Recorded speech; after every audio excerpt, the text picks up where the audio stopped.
Hello, boys and girls. It's Cooberry time. Ace found the book easily, and he could have walked out the front door of the library without drawing any attention, considering the confusion left by the attack of the rebels.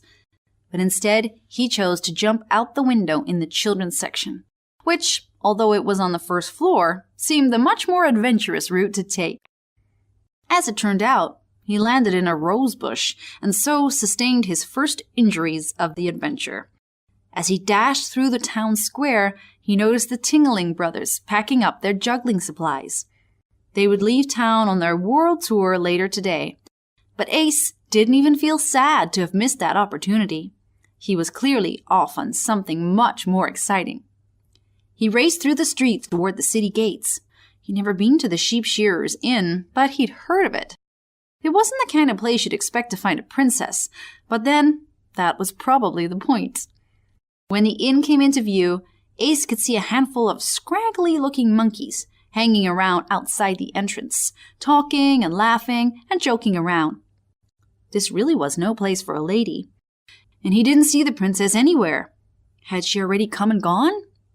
Ace walked up and down the sidewalk past the inn, whistling and trying to look nonchalant as he waited for the princess to show up. Every now and then, he patted the book he carried inside his shirt, both to be sure it was still there and to remind himself of the importance of his mission.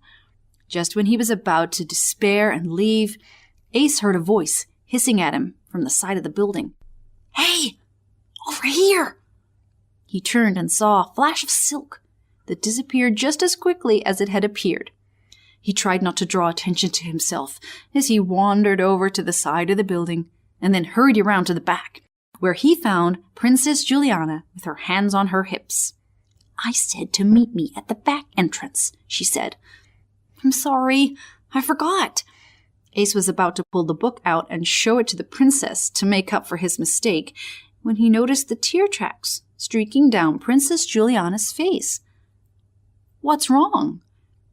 "Aside from the fact that my father's locked up in a dungeon, my evil cousin has seized control, violent rebels are after me, and the entire world is in danger," she wailed. "Have no fear," Ace said. "Ace is here." But even to him it sounded weak, considering the circumstances. "Besides all that, the soldiers who chased after me were able to get the necklace away from me," she said miserably, moving her scarf aside so Ace could see her bare neck. "At least I got away, but now Victor has the necklace and the ring." Ace sat down next to the princess on a rickety bench outside the inn's back door. "I'm sorry, but he doesn't have the map." "Neither do we." "Are you sure?" Ace reached inside his shirt and pulled out the library's copy of The Horse, the Key, and the Golden Blanket, which he proudly handed over to the princess. "You got it!" "Of course I got it. You asked me to." "Did you find the map?"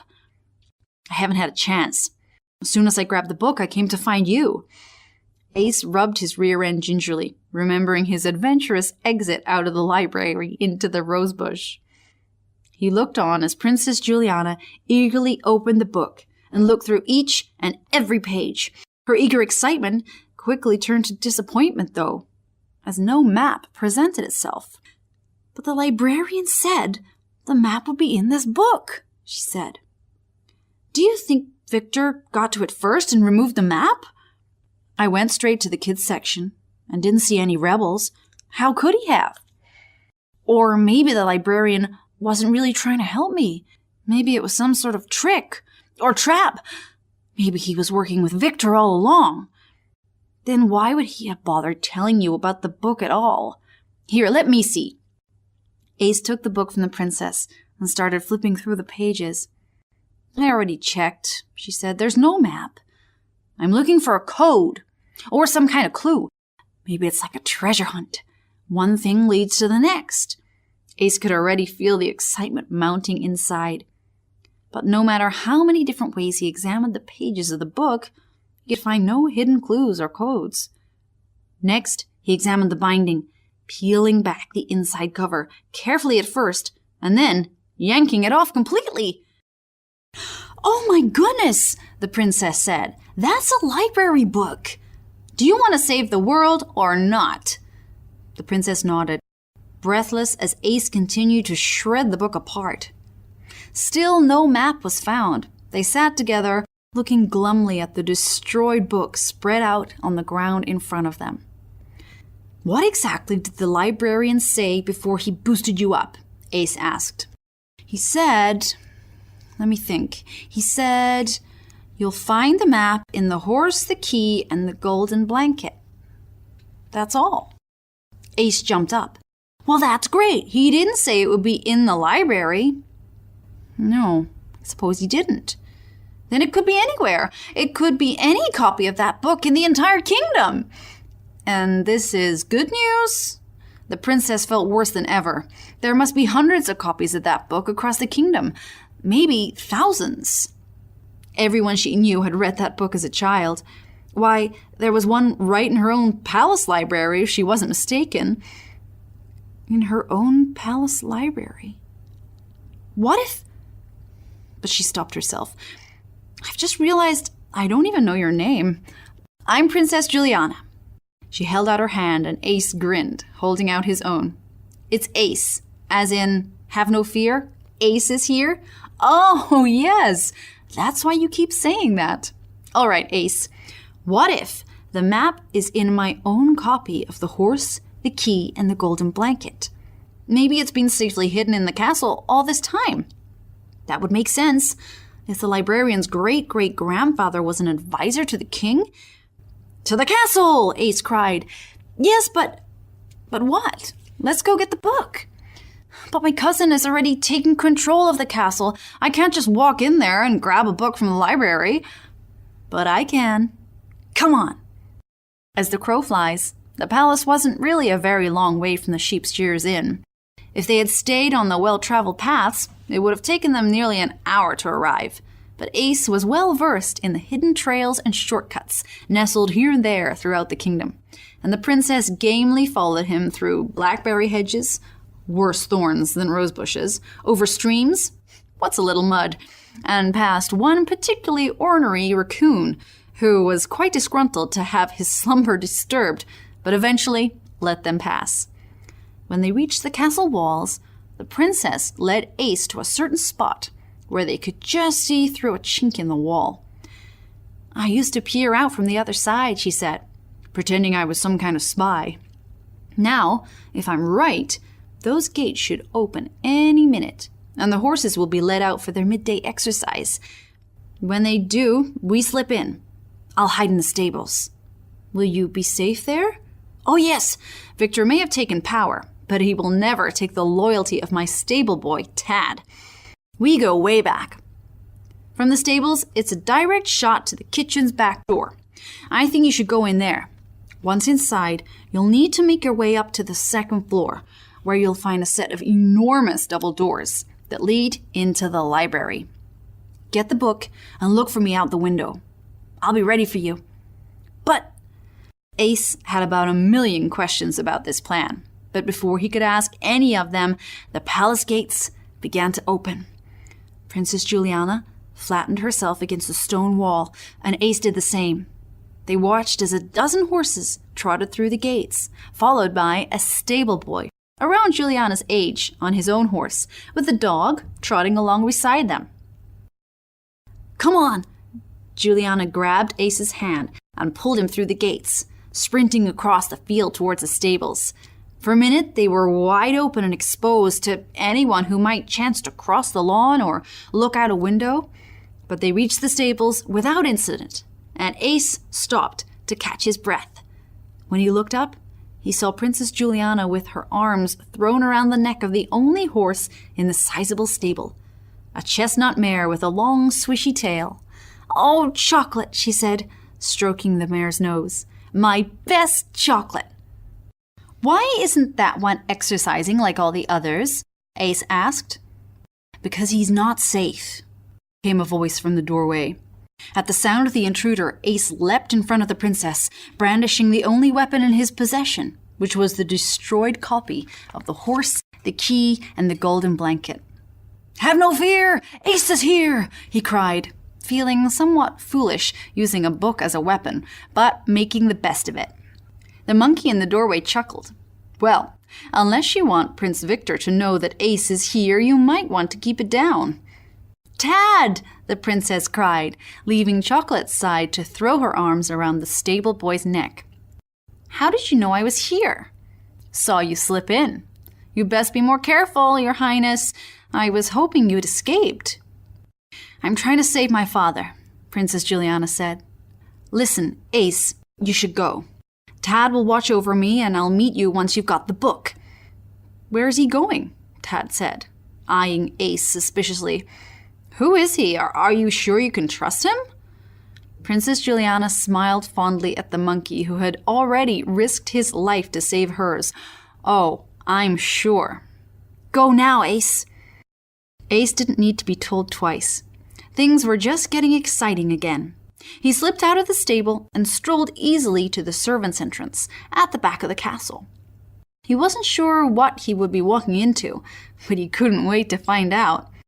He pushed open the door and was immediately greeted by the delicious sounds and smells of sizzling onions, vegetables being chopped, bread coming out of the oven, and cake being frosted. It was the palace kitchen. All the delicious smells sharply reminded him that he hadn't eaten since that morning, and his mouth watered, and his stomach growled at the sight of the food spread out across the kitchen. The kitchen was abuzz with activity. 4 different chefs manning stations around the kitchen, while other servants passed through the room, picking up trays of food and dropping dishes in the sink. Ace decided it couldn't hurt to grab a roll on his way through the kitchen. They were just sitting on the counter after all. No one would miss it, and he'd eat it before he reached the library. But just as he approached the tray of rolls, an enormous, cross-looking woman lifted it up and shoved it into his arms. Into the dining room, she barked at him. Hurry up! They've been waiting for fresh rolls. Then she turned him around and shoved him through a pair of swinging doors. Ace stumbled forward, barely maintaining his hold on the tray of rolls, which smelled no less mouthwatering now that they were right under his nose, and found himself looking at an enormous, lavishly decorated dining room. The center of the room was a long table, and at the head of the table sat Prince Victor. The rolls! Finally! Prince Victor called out, beckoning for Ace to bring the tray down to his end of the table. That was fine. Ace could serve rolls to Prince Victor and then get out of there. But as he walked the length of the room, Ace suddenly recognized several of the men seated at the table with Prince Victor as rebels who had attacked Princess Juliana in the library. Would they recognize him? For the moment, no one was looking at him. They were all busy talking and laughing, and when he spoke, giving their rapt attention to Prince Victor. Soon, Ace would be standing right next to Prince Victor, offering him the rolls in plain view of everyone else in the room. Slowly, so as not to be noticed, Ace began to lift the tray of rolls higher and higher so he could duck behind the tray and hide his face. It seemed to be working. No one was looking at him. When he reached the head of the table, where Prince Victor sat waiting for his rolls, Ace realized he was standing there with the tray hoisted high up by his face. There was no way the prince could reach without standing up. But obviously, he would not do. My rolls, boy, Prince Victor said in a sharp tone. Now everyone was looking. Ace was sure. Instead of lowering the tray down to the prince as a normal server would, Ace decided instead to squat down to the ground, keeping the tray carefully in front of his face. What's he doing? He heard someone say. No idea, someone else said. My uncle's servants are all idiots, Prince Victor said. As soon as things have settled, I'm going to chuck them all out and hire new ones. But the prince took his rolls off the strangely offered tray nonetheless. After that, Ace could see no other choice but to walk in his squatted position all the way around the table, allowing each diner access to the rolls without seeing his face. He had just served the last man when the tray was ripped out of his hands. He expected to see one of the rebels or the prince, but instead he saw the far more horrible face of the angry woman who had sent him out of the kitchen in the first place. "Get back in the kitchen," she hollered. "Begging pardon, Your Highness." As she said that, several of the men turned to look at both Ace and the kitchen maid. Ace whirled around and dove for the kitchen door.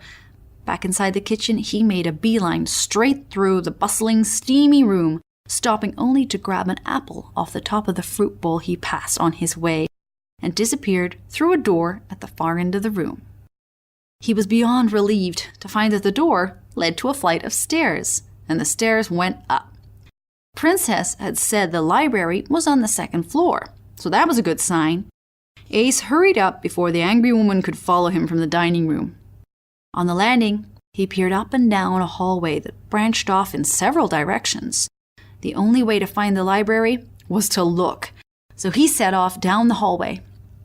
Unfortunately, he had not gone far when a chambermaid appeared in front of him, struggling with an armful of linens. Just as the entire stack began to topple out of her arms, Ace leapt forward and caught them. "There you go," he said, trying to hand the linens back to her. But the chambermaid was too busy sniveling into a handkerchief to see him. "Oh, it's too horrid," she wailed. "I just cannot make up a bed for that awful man." "Hey," Ace said, "it's okay." He didn't really have time to stop and comfort the chambermaid, but he didn't like to leave anyone alone in such distress. "Is there anything I can do?" "Yes!" The chambermaid opened the door next to them and pushed Ace through it, still holding the pile of linens. "Change the sheets on the prince's bed." And then she disappeared, wailing her way down the hallway.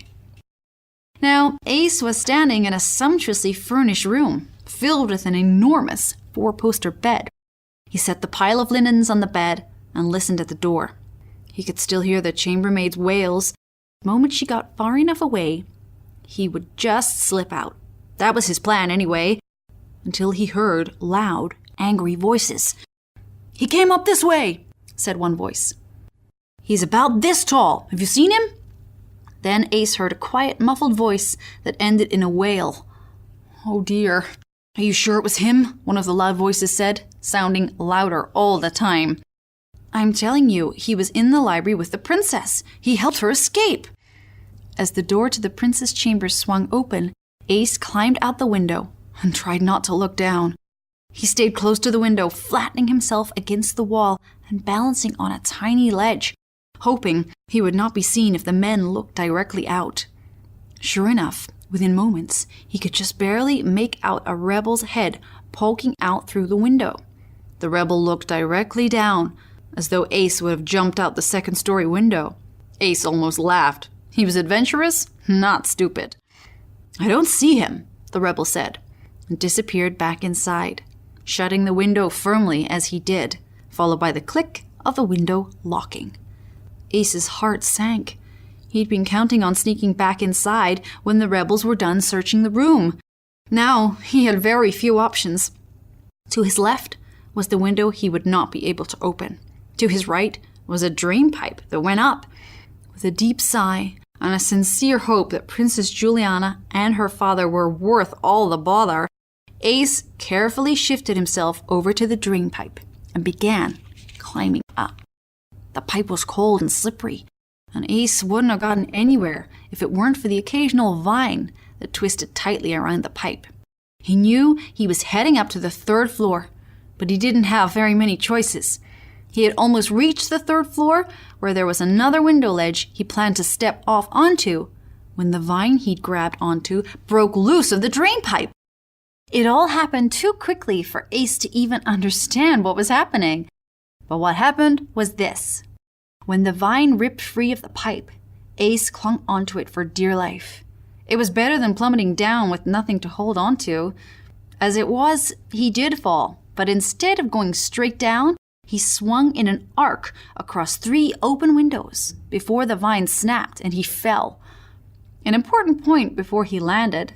Prince himself happened to be standing and looking directly out of one of the windows in question, just as Ace happened to swing by, Tarzan style.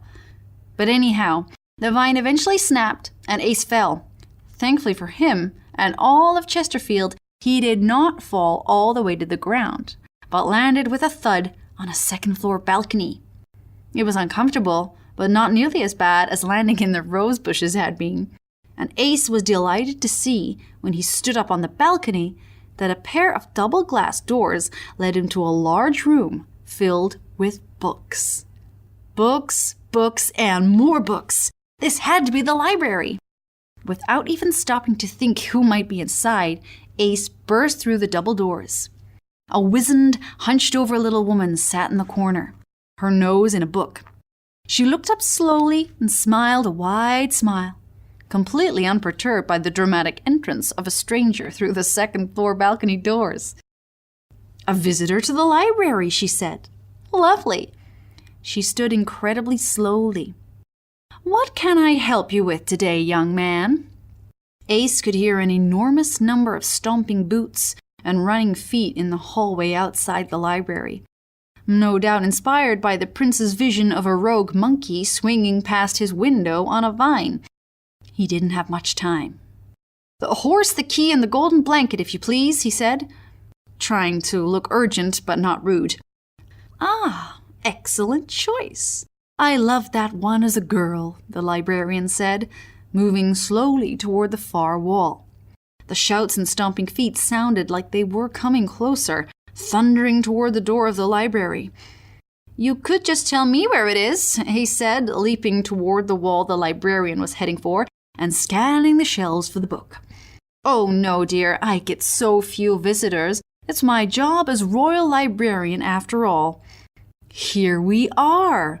She had finally reached the wall and now stood on her tiptoes to reach a slim green volume with gold edges. "The horse, the key, and the golden blanket," she said, fondly stroking the cover. "Thanks," said Ace, reached out and snatching it out of her hands. The royal librarian only had a moment to be shocked by Ace's rudeness, because the next moment the library's doors burst open to a cacophony of shouts and stomps and rebels bursting through the door. That's all for today. I'll see you next time.